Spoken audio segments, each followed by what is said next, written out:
Hey, security peeps. Thanks for joining us for the Breaking into Security podcast series. I am here live with two amazing people. Chris Foulon, my co-host. Say hi to everyone, Chris. Hey everyone.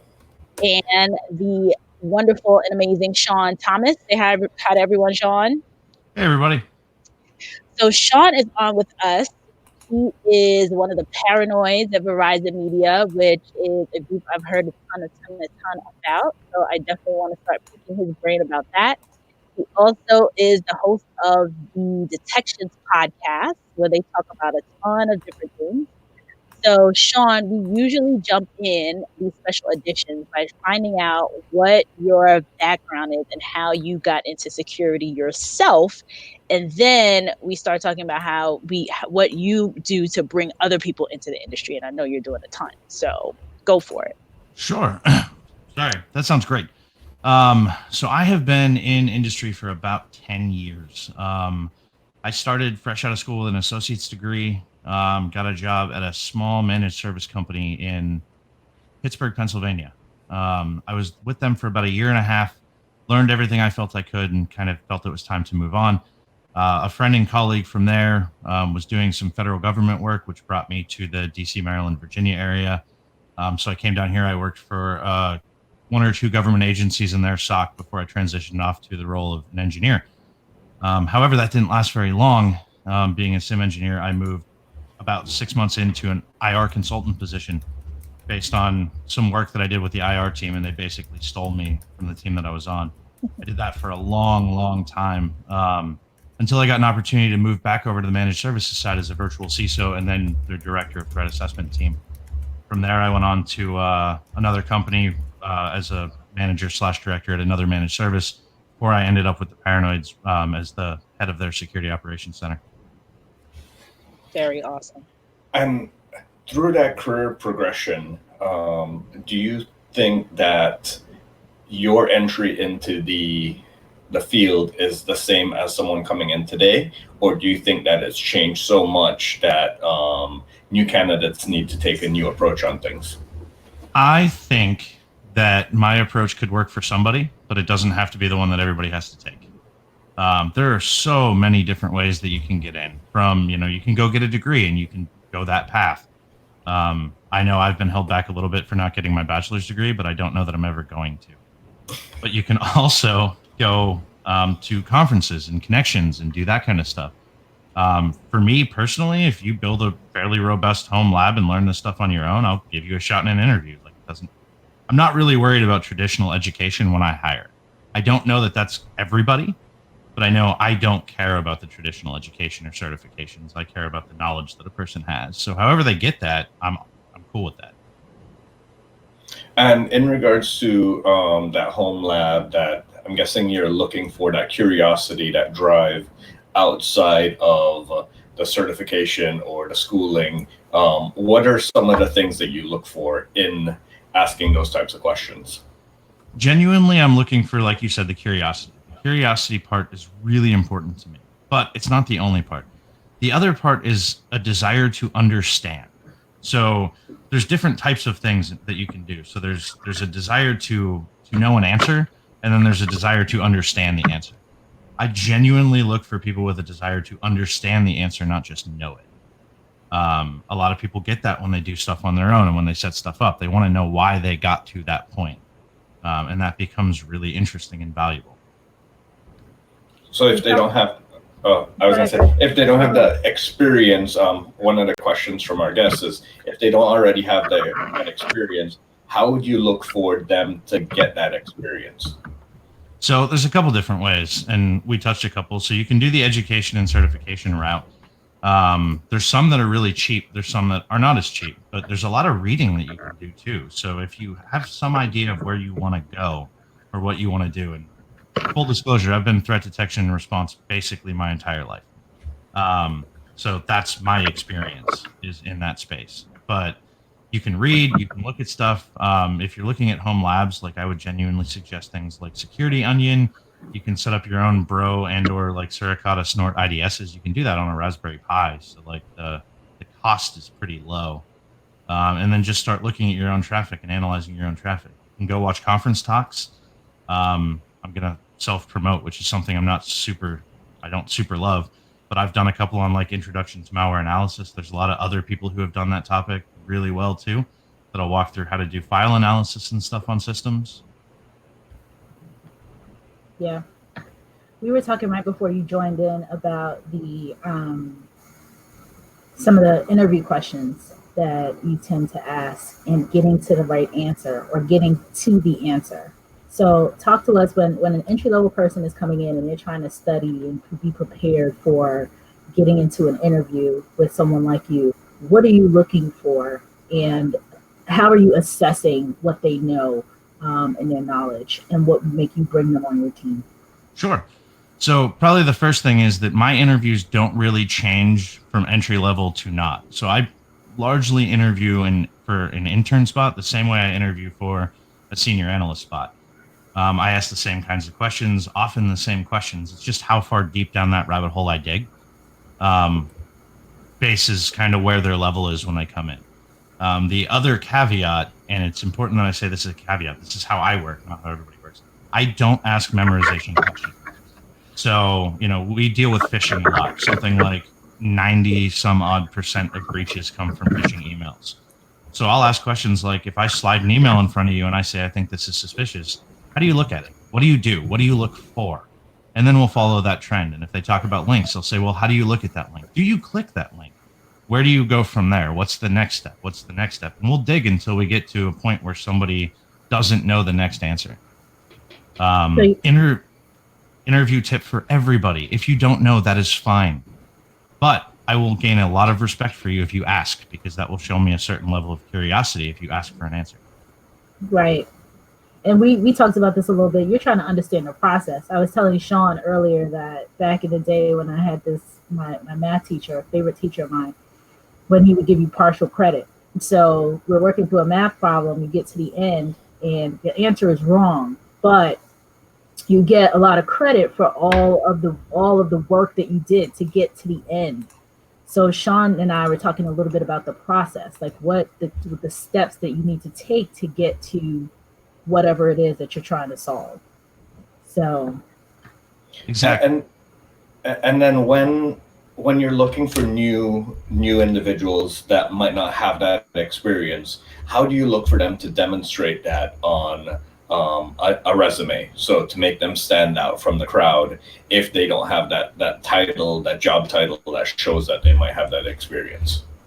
So one of the things that I tell, if you don't have a set of experience, and a lot of people don't, and I see this a lot with my intern recruiting specifically, because we do that a lot, have a mission statement. Tell me what you want to do. That's really important to me, because if you don't have an experience, if your resume period should tell a story in my mind. It should tell me what you've done and what you want to do. So I really am looking for people, if they don't have the experience, to tell me that story right up front and directly. Really looking for a job as a SOC analyst, or would really like to do defensive infosec or pen testing or whatever. Not that I hire for that. And then anything that they do on the side. I tell people constantly, if you go to conferences, if you've taken any classes, even any online classes like from Udemy and all these other online places, Cybersecurity. library. If you've done any of that stuff should be reflected on your resume.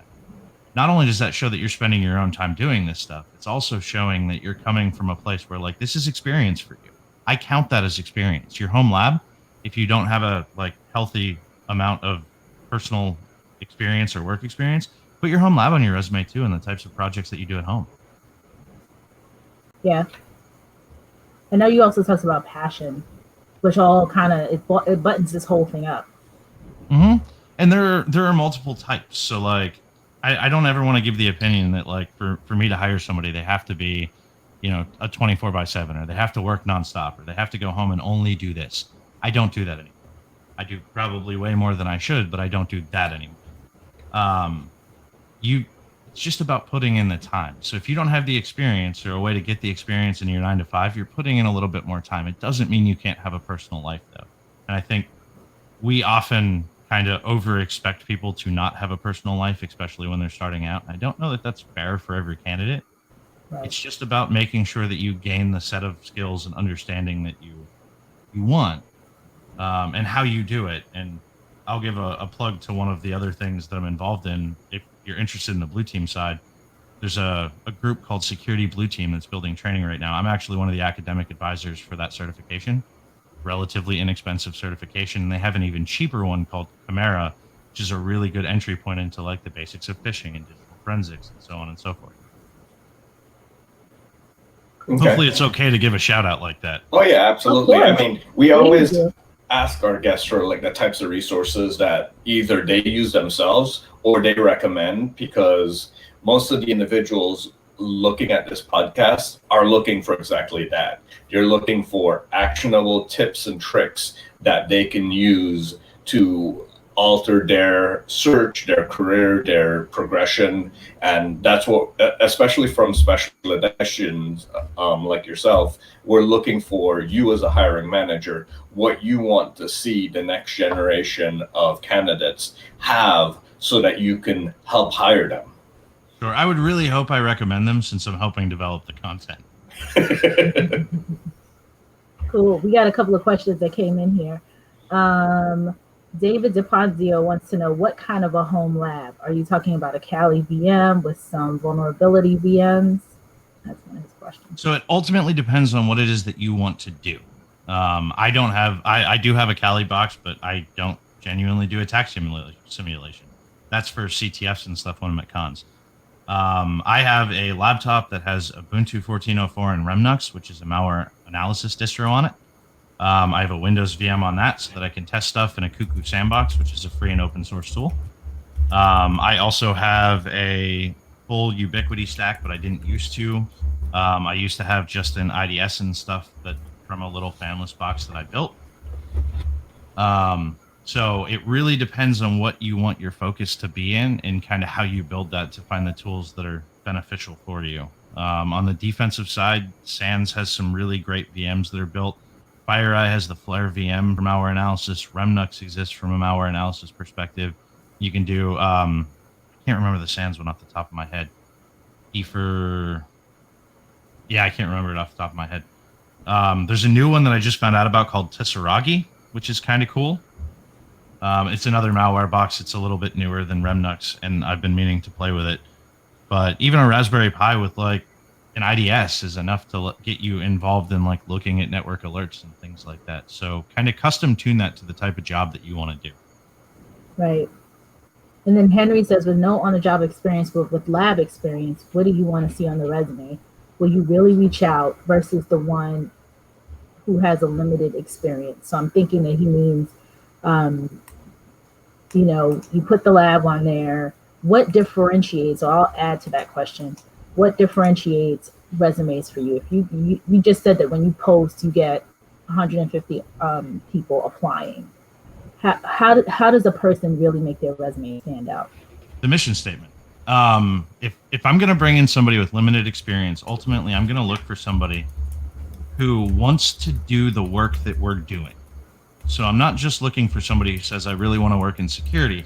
I'm looking for somebody who says, I really want to protect a company. Right. I'm looking for somebody whose lab is built towards protection or doing link analysis or something along that nature. I'm looking for people who have done a little, so you can do a little bit of research, like for my company specifically, and I'll pick on my intern that'll be coming in June, and hopefully she won't be mad at me for this.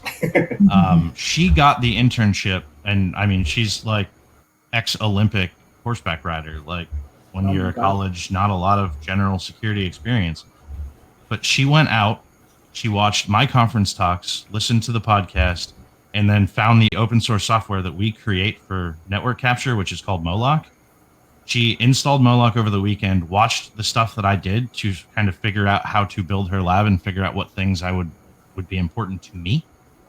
And that's what I call the non-creepy level of like stalking a hiring manager. There is a creepy level of stalking a hiring manager. Please don't cross that line. But like looking at any of my public works, completely acceptable, right? So, and then tuning your resume and tuning your learning to the public works of the place that you want to potentially work. It's a bit of a cheat, but like it works. Yeah. Because it totally does. You know what questions I'm going to ask at that point. You know what I'm looking for because you've seen the things that I care about and speak about. I always tell people, be the solution for a hiring manager's challenges. And that young lady did just that. She knows exactly what you're working on, exactly what you're looking for, and she's like a direct target. It's like a laser, versus being broad. So that's awesome. She sounds like she's going to make an amazing intern. I think so. And I genuinely, so when I do internships, it's important to note that I don't do internships based on the most qualified candidate. Now, the only downside of our internship program is you do have to be enrolled in the university. But I don't do them based on the most qualified candidate. I do them based on the person who will get the most out of it. In a lot of ways, I hire like that to a certain extent, although I do have a little bit more of an expectation of knowing a bit more on day one for somebody that I just hired. But honestly, I would rather raise somebody up within our organization without the bad habits than I would bring in somebody. There's a phrase, you can have 10 years of experience or you can have 1 year of experience for the last 10 years. Time.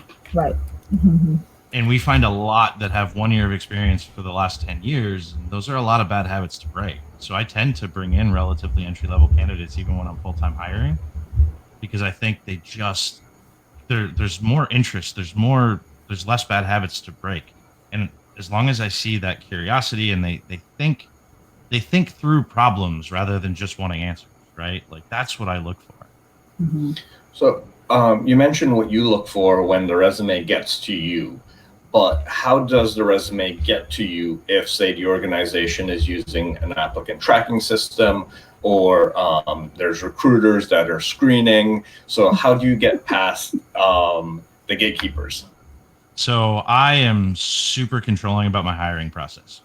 We don't have any. Nice. However, like I look at every resume that gets submitted to me, which is time consuming, but I want to make sure that I find a candidate that's going to work for my team and nobody else is really qualified to tell me who that candidate is. That said, we have a great recruiting team that does set up stuff for us and does kind of tell us like, we think this person's great. It never hurts to reach out. You won't always necessarily get an answer, but genuinely, and this is a little cheat, and I don't know this will work for everybody. Somebody reaches out to me on Twitter and like asks for advice or says, "Hey, I just applied." I'm more likely to remember their name later because they took some initiative. Yeah, I've used that in all my job searches. Reach out to the company, the individual, mention my interest, mention that I applied, or even trying to get referrals. So find someone in the company, ask them about the company culture, ask them about the company mission, just to make sure it aligns with myself, and then ask if they have a referral process or if they know the hiring manager. So as you talk about the interview, like the company culture and stuff like that, if I can give a piece of advice about interviews, the questions that the interviewee asks are just as important as the ones that I will ask somebody. Like, you're interviewing the job as much as I'm interviewing you. Like, I genuinely want to see a lot of good questions. I want to see you very curious about the work, about the culture, about how you fit. It shows a certain amount of like long-term interest in, is this a fit for me? And not just, I want the first job that comes to me, right? And maybe that's a bias, but I think we all develop them to a certain extent, and then we try to fight them and bat them down later. Now, can you say that again and again and again? It's another thing that I tell people all the time. It's like, I'm talking to you, Shawn, and you're talking, and you sound, it's like me. It's like me in a different body. But I tell people the same stuff over and over again. They ask the same questions, and it's like, you want to research the company. You're interviewing the company as much, and the person, the hiring manager, as much as the hiring manager is interviewing you. And I think especially at an entry level, because as people get more seasoned, they understand that the interview is a conversation. We're filling each other out. You're filling me out to see if I'm a good fit. I'm filling you out to see if you're a good fit. I'm looking for things that, positives, negatives. You're doing the same thing. But especially in that very, very beginning, I think that with entry level people, they think it's like a bit of an interrogation and not, not a conversation. We as a semi-socially challenged industry can often make it a little bit of an interrogation. I've heard stories from people that I've interviewed about other interviews where like they get cut off mid sentence to ask a question, and like just horrible experiences. And if any hiring managers listen to this, please know that you will get people's best if you make them comfortable. So please make them comfortable. Don't make them nervous. Yeah. Like try your best to make people feel like they can be comfortable and have a conversation, because then you will really find out if they're worth coming in or not. Yeah. Yeah, it's true. And so the folks that, I mean, we could go down a whole long path about hiring managers and interviewing questions and all the things that I've seen in my career as a recruiter and coach in this space. But for the entry level folks, the folks who are really looking to make a good impression and understand, you know, what you said about the questions, having those questions, having very interesting, curious questions about the company, about the work, about the individual is so key, because it shows so many things. It shows the curiosity, it shows the research that you did. You know, you didn't just show up to somewhere and, you know, with your resume saying I want a job. And sometimes it is this extra legwork that goes into that, because especially when you're new and you're trying to break into, and you're trying to get a job at multiple different places, and you have to kind of research each individual place and potentially multiple managers if you're being interviewed by a team, all of that. But it's so worth it. Like, you put the work in on the front end, and then you end up with multiple offers on the back end. I'll even give you a freebie question that you can ask people. And nobody ever asks this question. It's weird to me. This is the first question I ever ask usually. Well, maybe not the first one, but the most important. But what's the statistic? They say like 80% of people leave jobs because of the manager. If you're not asking your manager how they manage, or the potential hiring manager how they manage and what their style is, you're probably doing both you and him a disservice. Yeah. Or her. Because maybe you don't line up with that management style. Maybe that doesn't really work for you. And that's a really good thing to know when you start a job, so that you don't get surprised. Yeah. Yeah. I think that's, I think an entry level person would be so nervous to have something like that. They probably would. Away from that. But for the seasoned people, I mean, that should be kind of standard. Like, what's your management style? How do you like, you know, people to work? What's your team like?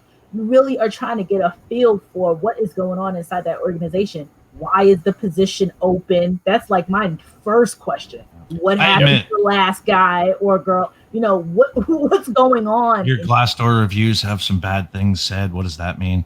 I admit, I've asked that. I have asked that in an interview. I admit, though, I like a gutsy junior, because I tell every single person who comes on staff with me, from the intern up, like, I want you all to feel like you have a voice. Like, I don't want you to be afraid to ask a question. So I genuinely like a gutsy entry level, but that's not going to be everybody. And I always have to clarify that I think often considered weird. Yeah. But in how I think stuff.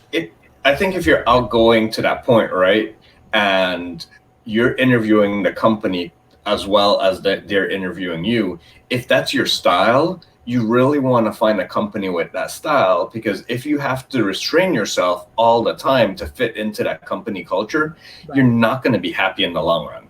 Yeah, it'll be a revolving door, like some of the places that we've seen. Yeah, I mean, they exist. If you end up in one of those places, piece of advice for you: two things. First off, and I'm gonna go nerdy with some like math and like line chart kind of methodology here. I rate whether or not it's time to leave a job on a graph. So there's 2 bullet points. There's what you get from a job and what you give. And if you start a job, what you get is always going to be way higher than what you give. And over time, those are all going to balance out. When what you give starts to go way past what you get, it's usually when I start looking. That tends to be kind of when I know. The other thing, though, that's really important, and this is something a lot of the people that I've mentored struggled with, no matter how bad a job is, there's something to learn. Yeah. So try not to forget that, and try to look for the learning opportunities. If you work at an MSSP and you feel like the work that you're doing doesn't actually provide any value, but hey, guess what? They're co-managed, so they have every single enterprise security tool on 100 clients' networks that you can log into. you have a wonderful learning opportunity in front of you that you can use in your time or any downtime that you have. So like, just try not to forget the tools and availability at any place, no matter how bad. There's probably still something to learn. That doesn't mean don't leave when it's time. It just means you could probably still learn more. Yeah. One of the questions from one of our guests was, how do you deal with interviewers that may have been fired from their last role? It happens. To be completely honest, it does happen. Not everywhere is a direct fit or a culture fit. It doesn't always work. Full disclosure, I've been fired from jobs. Sometimes you have to find the place where like you can have a voice and you can be comfortable being you. For the most part, if they were fired, with cause, and that cause I think would be a problem, it'll probably come out in how somebody comports themselves in the interview. But I tend to not judge people based on their past, because companies are different and people are different, and things happen.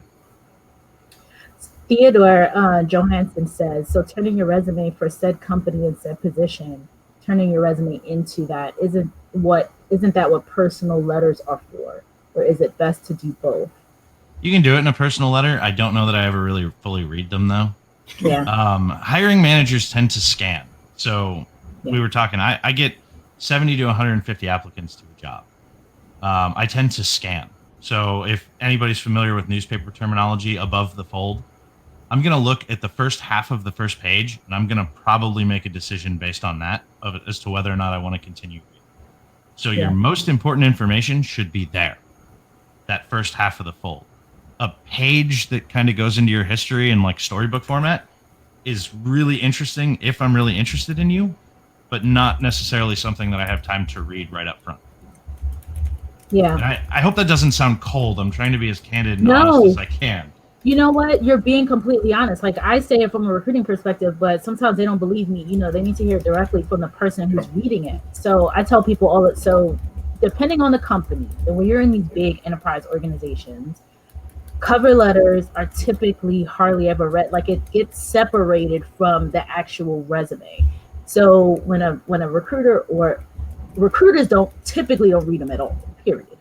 Some hiring managers in smaller organizations like nonprofits and things like that, when they don't have a ton of resumes or a ton of applicants coming in, they might read them. I've heard of a manager or two saying, I read every single one, but it's typically not for security roles, in my experience. But every single thing you're saying is correct. Like, people, we skim things. When we have 150 resumes in a stack and you're opening up files on a computer and you're just clicking through, you're scanning everything. It's all a scan. Like, you're spending a couple of seconds on there. So it's really trying to see what is relevant, and it sucks to say this, but it's like you're dinging more resumes than you're keeping, right? You don't want to end up with a pile of like 50 resumes. You want to end up with a pile of 10, like a handful. Out of 150 resumes, I might first pass take that down to 25 or so. And then I have to tune that down to about 5 or 6 that are my top candidates that move forward for the first phone screen. Right. Then if I don't find any in the first phone screen to move forward, I go on to the next piece.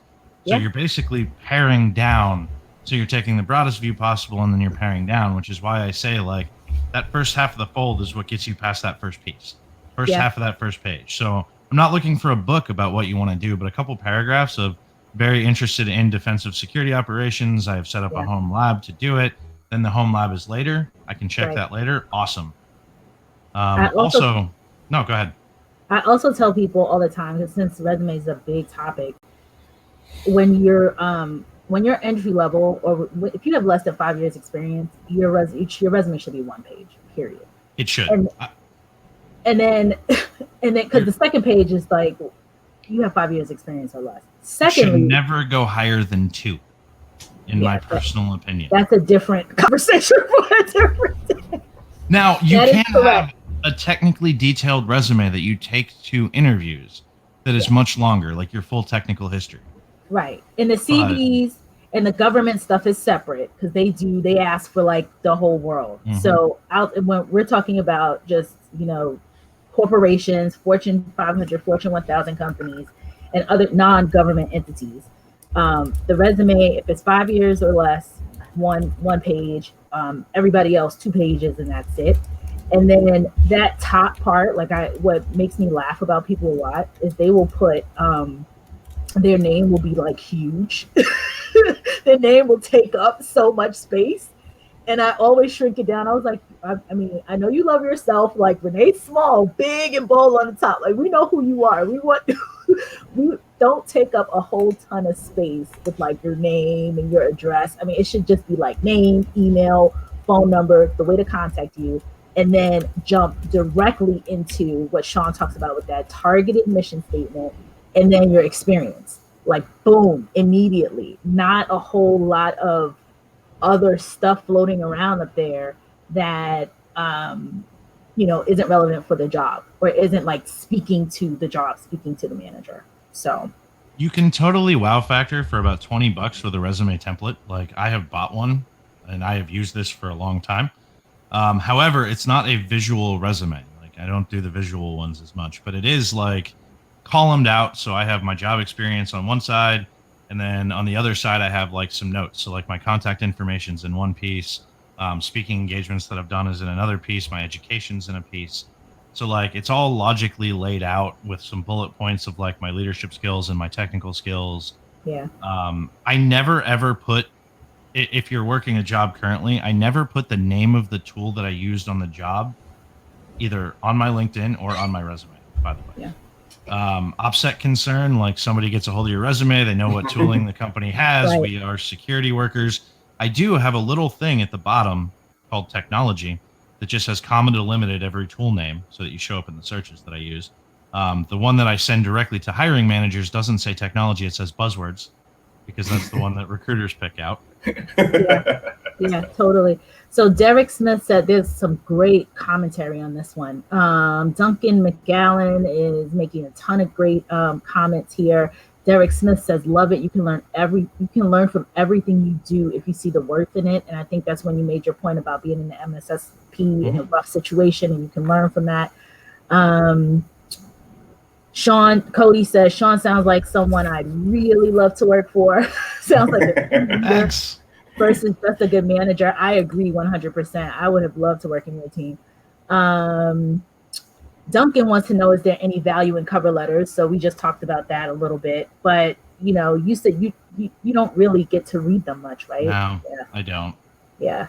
So when you have a lot of years of experience, how far back do you cover? What do you find relevant? What do you find important? Okay. So typically your most recent job is your most important, right? For many years of experience. So what I've taken to do so that I don't go over 2 pages, because I've had quite a lot of jobs, is my early jobs that are relevant are only years and title at the bottom of my resume. So there's no bullet points for them, because I don't think what I did 10 years ago really needs bullet points. And I'm basically, as I grow and I have new opportunities, I'm shrinking down the bullet points on older jobs so that I can stay within that 2-page, and eventually it'll just be another line item. Like here's 2 lines, company, title, year, and that'll be all that's there for that job. And that's okay. That represents that I did it, gives the timeline of my career without the bullet point piece. Right. And that'll largely be that's been my suggestion, but I mean that's just me. That's an excellent suggestion. That's mine too. And when I help people, especially people who have 20, 25 years, because I'm seeing David Burley and Duncan saying that they have all these years of experience. And that's exactly the type of advice that I give to folks that have, when it starts to get, too elaborate and you're listing things that you did 20 years ago and stuff, it's all more or less irrelevant, especially if you've grown in your career. So if you started out as managing, or, you were the intern 25 years ago, we don't care about that if you're going in for a VP job today. So yes, it's nice to say that you worked at these places and the dates. And then that's it. Everything else is like the last 10 or so years, unless something in there was just so impressive in that other span of time that you do want to call that out. But that will be called out in like an executive summary anyway. So would you ever drop something off to avoid the ageism of that you're too experienced or you've had too much time in the field and you don't want people judging you based on that? I don't know. I haven't had that problem I was going to personally say he's because too young to answer that question. I'm not that old. So I really don't know. I don't tend to look, I mean, and I genuinely hire mostly for entry level, but I don't tend to look at it from that perspective. Like I know guys who've been doing this for 20 or 25 years, like working in stocks. And if that's what they like doing, that's what they like doing. There's a rock and a wave theory, right? You have your waves who are going to be with you for a year or two and then they're going to go. And they're great. They're the passionate ones. They're the ones who are going to be doing all this stuff at home, go to every conference. And then you have your rocks who are going to come in, they're going to do a really solid job, and then they're going to go home to their family. And this isn't their whole life. I need both types of people, not just one. I can't function with a bunch of rock stars, and I hate that term with a burning passion. And I can't function with a bunch of people who are just happy where they are today. Like I need both sides of that to have an effective team, I think. Yeah. That's so I hate to use this word, but mature of you, because some people don't fully understand. You really are a leader for real, because as many leaders, quote, I'm air quoting here, leaders and managers that I speak to, may not don't fully grasp that, and may look at a person who is a solid. They may want all rock stars on team, or may want a lot of quote stable people on the team, but having that combination of both gives you such a good team dynamic and the different perspectives. I mean, Chris and I talk about a diversity of thought all the time, and different perspectives that come from somebody who's been doing the same thing over the years, so you've seen it evolve and evolve and evolve, and then people who are coming in and out bringing in different ideas. So I think the combination of having both of those types of people on a team is fantastic. Also, rock stars will hurt your team, not help. Like if you consider someone and treat someone like they're better than everybody else around you, you're hurting your team structure. You're not helping it. It's not good for anybody. One person can never accomplish what a team of people can do. It's just not possible. Plus, you don't have that diversity of mind, of experience, and of thought if you have that one person trying to do it all. And that's why I tell every single one of my employees from the intern up, the newest one up, that I want to hear what they say. Because, I mean, new people have different ideas, even without experience. So for anybody listening who doesn't have a lot of experience, you have ideas, though. And I like those ideas. I like to hear them because I've been doing this long enough that I might be stuck in my ways. And somebody should push me out of that concept and maybe teach me a new way of thinking about stuff. And that would be awesome. Yeah. Like this is a human game more than it is a technical game. Like there's so much human to it. And even when so I do threat detection and response. It's about thinking like an attacker. It's not just the technical ability to look into it. It's thinking where they might want to go. What are they trying to get? What do they care about? You don't really need experience to do that. Right. That's how you think through a problem. Right. Or just life experience. Mm-hmm. They might not think like, oh, we talk about Chris and I talk about diversity of thought and the people that come into the industry, and me with my HR hat. What really connected me to security when I was actually sitting in the threat and vulnerability management team, the insider threat stuff was so fascinating to me because I'm coming in. I work with our insider threat team all the time. I love working with that group. That stuff is so fascinating. It's fascinating stuff, and it was interesting to me as an HR person because I'm coming in with the HR hat on, and I'm like, wait a minute, whoa! Almost every breach out there was an insider. There's just so many things that was so fascinating and interesting, and then I would come back to my leader and go, oh my God, why aren't we doing this? And I would be nudging and pushing, like, why aren't we connected with HR? What's going on here? And I know nobody else either remotely thought about any of it because they didn't have the experience that I had. Even though I didn't have any experience in security, the experience that I had with the HR hat on from those other experiences was a different lens and a different perspective. And then Chris always talks about like being on the help desk and hearing from the different, when you're on the help desk, that's an awesome place to be because you're hearing everyone bitch about like all their different problems. And Chris could come in and bring a whole different perspective. my last intern, who I hired, so he's been full time with me for going on 8-9 months now, because he was an awesome intern. So outside of his education, like his background, and this was when I thought I couldn't hire him, I was helping him do his resume. He came from restaurant management. He's like, I don't know how that relates. I'm like, that relates a lot. High stress situations, long hours. There's so much that you can pull from the things that you've done in your life prior that you can actually make relevant for this industry on a resume. Right. And when you talk about it, like, you know, you're in a restaurant, like that's a super high stress place.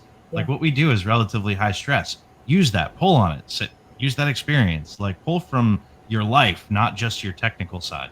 Yeah. Yeah. Chris and we had a guest on a couple weeks ago. I forgot her name. And she came from the restaurant industry. And that's exactly what she said. Thinking on your feet, high stress, situation, new people coming in every week, every night, not every week, what am I talking about? Every day, you got something new going on. So all of that totally made a difference. Duncan says he's had some really great comments. How many of us have taken company confidential data with us to use in the next role? It's true, Duncan. That's very, very much the insider threat problem. Yeah, totally. So I know we're at 40 minutes right now. We're over the half an hour mark, but I feel like we could sit here and talk to each other all day long because Shawn, you bring such a great perspective, so many different really relevant things to the table, especially for those entry-level folks, the people who are really, really trying to break in and what you look for since you hire so many entry-level people. So Chris, you want to ask your final question before we take off? Sure. If you had to summarize everything into one piece of sage advice for those looking to break into the industry, what would that be? Care less about having the right answer and more about knowing why. Perfect. Wow. Well, thank you so much. Thank you. This was really fun.